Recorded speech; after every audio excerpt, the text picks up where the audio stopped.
உலகத்திலேயே மிக சிறந்த ஓவியமாக கருதப்படுற இந்த ஸ்டாரி நைட் அப்படின்ற ஓவியம் வேன் காக் தன்னுடைய ஒரு காதை வெட்டினதுக்கு அப்புறமா தான் நம்மளுக்கு கிடைச்சதுன்னு சொன்னால் உங்களால் நம்ப முடியுதா? ஆமாம், வேன் காக் என்னதான் ஒரு மிகப்பெரிய சொத்தான ஓவியத்தை கையில் வச்சுருந்தாலும் தனிமை, வறுமை, தோல்வி மற்றும் பல உடல்நல பிரச்சனைகளால் அடிக்கடி மன உளைச்சலுக்கு ஆளாயிட்டு இருந்தார்.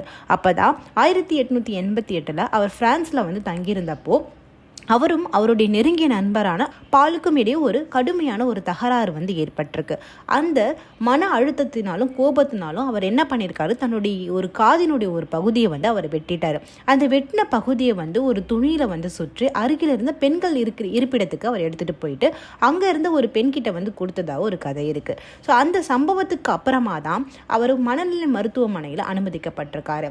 அப்படி அந்த மனநிலை மருத்துவமனையில் அவர் ட்ரீட்மெண்ட் எடுத்துகிட்டு இருந்த அந்த சமயத்தில் தான் ஸ்டாரி நைட் அப்படின்ற ஒரு புகழ்பெற்ற ஓவியத்தை நம்மளுக்கு வரைஞ்சிருக்காரு.